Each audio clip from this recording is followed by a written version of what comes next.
Hey everybody, welcome to the Airsoftology Q&A show, the show that is hopefully here to help demystify the world of airsoft for you. I'm Jonathan Higgs, and I'm your host. And if you guys didn't know, this is actually filmed live in front of a live stream. So if you want to join me, normally it's on Wednesday. It's 9 p.m.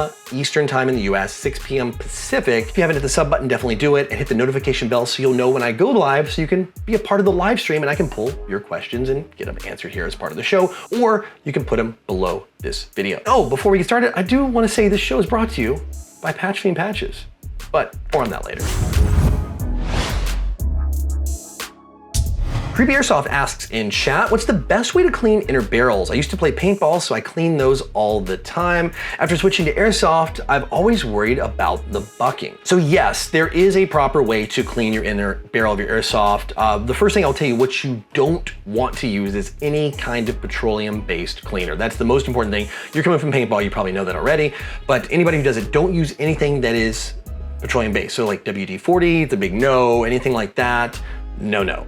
You can use different things. Some people use alcohol. I personally will use either alcohol. Sometimes if it's really bad, I'll use silicone spray, but there is a downside to silicone because your next 30, 40, 50, or even 100 shots are gonna be a little wild because you're gonna have silicone in the barrel as it starts to evaporate and work its way out. So the best way to do it simply is every airsoft gun you buy actually has this little crazy plastic rod that appears in the box. And that rod is specifically the right length to clean and unjam your airsoft replica. So you'll need to get that out of the box. It's the best way to do it. It's plastic, it's rounded, it's safe to use. Anything else is gonna scratch that metal inner barrel. So don't use like one designed for like a 22, because those are close in the same dimensions, like real, because those are typically metal cleaning rods and you run the risk of scratching your inner barrel. And you don't wanna do that because it could cause problems with the BB and it could make it go weird ways as the BB comes out due to the scratches. So you'll start with that. And I typically will take either a small piece of cloth, like maybe a microfiber cloth or just like a part of an old t-shirt, or you can just use something simple like a soft paper towel. And you're gonna use that, you're gonna put a little alcohol, or if you really need to clean it, silicone, I personally say alcohol, turn your hop up all the way off and you can run it down into the barrel and clean it. If your hop up's all the way off, the nub should be all the way up. Now, here's the kicker though. You don't wanna go so far as to jam that cloth to where it comes out of the back side of your hop up bucking. So what you kind of want to do is just be careful. The best way to do it is to take your airsoft replica apart, take the barrel and bucking assembly out and clean it that way. That way, as you run the rod down into the down in the barrel, you can look and see and make sure you don't go too far to actually hit the lips of the back of the bucking itself, where it mates up with your air nozzle inside as the BB goes in there and kind of holds it. Because if you tear those lips or flip them or rip them, you'll end up with an air seal issue and then your gun's not gonna shoot well at all, or you may have feeding problems or all kinds of things. So if you can take it out, it's the best. If you have to do a quick clean on the field, just kind of look, and then what I'll do is especially once you clean it the first time, run that rod down your barrel, see exactly where the end would be before it gets too close to that area where the lips are, and then I'll put a piece of tape on my cleaning and unjamming rod. I'll actually do a little ring around it there to know that's where I gotta stop. So I'll put it in and I use kind of a circular motion as I pull it out and do it multiple times. You're gonna take it, you're gonna rotate that cloth on the outside until it doesn't come out dirty anymore. You'll be surprised at how dirty this thing is. The accuracy change you'll get after cleaning your barrel. There's actually a lot of gunk that ends up in that barrel, whether it's just play from your magazine through the BBs, and then just some of that mech box grease that works its way out and through. Hope that helps. There's a lot of great videos out there on the YouTube to show you how to do this as well. But that's just kind of the basics behind it. If you actually look at most airsoft manuals, they'll have kind of a basic way to clean it, but that's what I've always done, and it's worked out really good for me. Optic writes, Airsoft electric grenade could be sound only or add LEDs, reusable for cheap and super quick reset, adjustable fuse. Why is this not a thing? I made one with a push button MP3 meant for greeting cards. $1 million idea, just saying. So yeah, we were talking about last week about effective airsoft grenades and how like Airsoft Innovations had it, and like it's a non-pyro version. There's a lot of the blank grenades that are popular in the UK where those are allowed, but in the States you don't really see many of those. They're not really allowed. A lot of fields don't want people using any kind of pyro of that, or people are using like Tag-In or Enola Gay. There used to be, you could find them on Amazon, and I bought a bunch of these. They were super cheap. They were like $4 or $5 a piece. They took AA batteries. They looked like a grenade, and they were bright yellow, and they had a little spoon on them, and they were kind of like an alarm clock. They had a little pull pin, but it was like a keychain, and it was like basically the arm and disarm. So it was like kind of clicked in and just disarmed it, and you couldn't turn off the sound grenade until you put the little pin thing back in. And that was a very effective grenade tool I used to use on the airsoft field all the time as a distraction. And like, it doesn't work like a flashbang. It's not gonna, it was never allowed to, you know, you couldn't score a kill with it. It wouldn't like count that. But I've been to some fields where even a foam grenade was allowed to score a kill because they didn't want to use, like, especially like in the desert. Remember, desert blocks fields used to allow foam grenades because if you used pyro out there in the desert, you'd like catch the whole place on fire, which is a great way to use grenades in airsoft without risking fire and major problems to the landscape. But these things were awesome. And you're talking about the kind of the same concept idea. I know they existed, they may not even exist anymore. This has been a long time ago. And I used to carry like 2 or 3 of them, and they eventually broke because they were cheap plastic and just made trash. But they were good to throw into rooms to get people like, what's that alarm sound? It's just annoying, right? Just enough to get them distracted just a little and maybe hide your team's movement up behind. But to your point, yeah, why doesn't somebody make a really effective version of one of these in airsoft? Like, you can make one that's like loud, has like maybe 3 levels of loudness, like loud, and really loud, right? And then you can set the level depending on where you are, and it just plays an alarm. Maybe it plays for 10 seconds.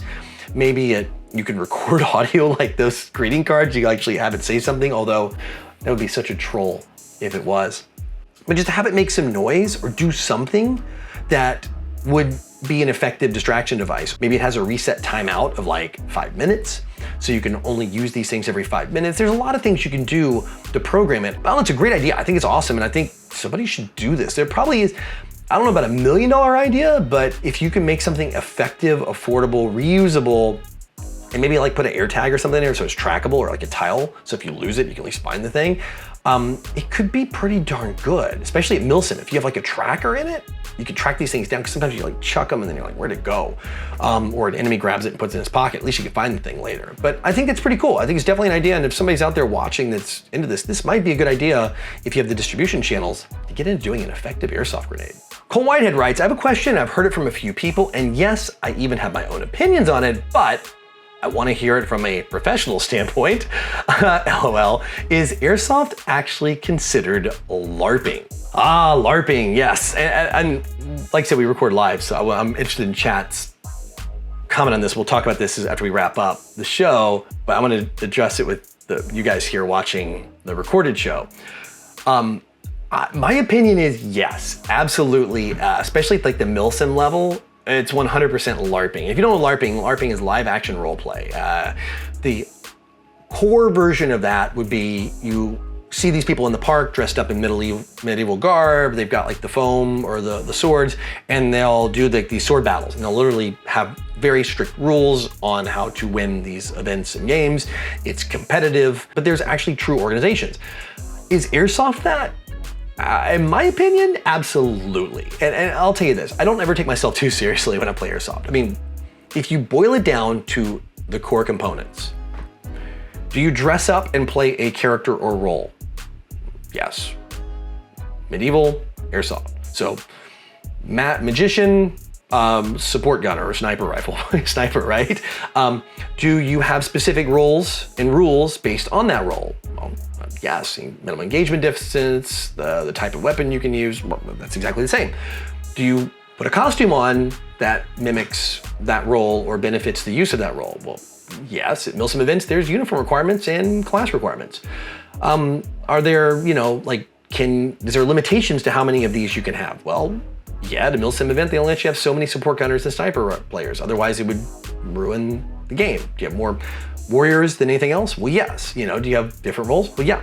So I'm starting to check the boxes off here, and boy, it sure sounds like we are. I mean, really, at the end of the day, it's just what we're doing. It's a modern day version of LARPing. Especially, I'm using Milsim because or even like a light Milsim type event, because there's a lot more rules around that make it closer to LARPing. Now, is casual play? Arguably, you don't have to be. You can show up like I'm dressed right now in a t-shirt, a pair of shorts, jeans, whatever, comfortable shoes. You can go out and play Airsoft. Look at, people play indoor, they're playing in like hoodies and beanies and whatever.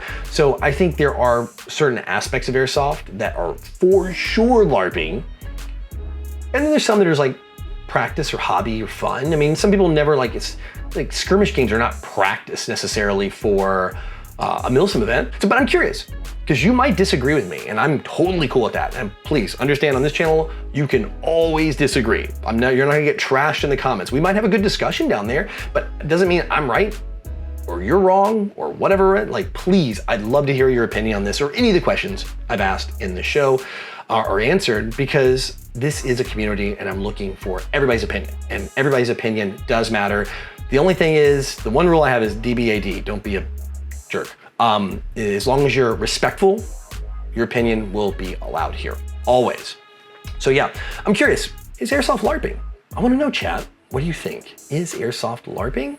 All right, that's it for questions this week, which means it's now time for the video recommendation of the week. Yes, it's back. It's been over a year since I've done one of these. And you know what? I saw somebody in chat from last week and it made me think, wow, he's really grown since we last chatted. It's Castlab Airsoft. He goes, I'm a Speedsoft player, because last week we talked about Speedsoft in Airsoft and if it's taking over. I'm a Speedsoft player, but mainly plays outside, he was writing. He goes, edit, I wouldn't mind a shout out. Remember the last time I asked for it was at 700 subs, now I'm almost at 3,000. He's actually at 2.95 thousand, like on the edge of 3,000 subs. And you know what, Castlab, man, it's time for you. So I've actually pulled up one of his more popular videos, something later. He plays HPA, which is MTW outside, playing Speedsoft-ish style at a skirmish/milsim game, and he is absolutely in this video just decimating the opponents. He's one of his longest kill streaks, according to the title, and he's really good. I like his graphics, gameplay. Definitely check him out. And it's good to see someone that the last time we chatted, we were at 700, now you're almost 3,000. I mean, come on, we've got enough people here to watch these videos. We can definitely push him over that 3,000 mark at this point. There's no doubt in my mind. So here's how this works. If you guys have a channel and you want it highlighted here, or if you know of a good channel of like somebody at your local field or somebody you watch on YouTube that you love, I really like sharing channels that are growing. For me, the requirement really is somebody I want to share is someone who is posting semi-regularly, at least, kind of doing constant uploads and is doing things positive for the community. I don't want to like really post a troll channel or anything like that. If you kind of follow those criteria, just put it in the comment section below. Be persistent, because I can only do one of these every single week. If I don't pick yours next week, keep putting it down there. Trust me, I do see it. I remember his from over a year ago, and it might have taken over 365 days to get him there, but by golly, Castlab, I got you in there, man. So if you guys like his channel, I'll have a link over here in the corner, or whichever corner, this corner here, that would have popped up that would take you over to his channel. You can watch his channel, mash the sub button for him. I also have a link directly to his video in the description box below this, and I might even put it in the pinned top comment as well. All right, that's it for this week, for the Q&A show. Thank you all. I love there's live chat here. I can kind of do this live in front of a studio audience and spend some time with my friends here. We're chatting about all these topics, and I'm taking some of these questions, answering your questions pre-Q&A show, and then bringing a couple of the questions into the show. I'll be doing the same every single week, grabbing a couple questions out of chat, putting them in here, as well as questions from down below. So anyway, until next time. Oh yeah, by the way, Patch Fiend. You know I own a patch company. We do a lot of, I'm gonna show you my newest one. Let me show you, this is my newest one. Might be a little rude, but it's great for a dangler pouch, really. I sell patches, and by the way, we talked about LARPing, what better tie-in? I got a D20 patch. If you guys you play tabletop games, I got a D20 patch. It's on patchfiend.com. I do shipping worldwide. I just updated the shipping zones. A lot of countries have opened up, especially if you're in Europe. UK, you're all open now. So where you weren't before because of shipping restrictions, I got you covered. Also, if you're in America, Amazon, just Google Patch Fiend on Amazon and you'll find my stuff on there, and it's all in Prime, so you can get it Prime shipped to you. So anyway, that's it. Until next time, go out, play some Airsoft, have some fun, but no matter what you do, call your freaking hits.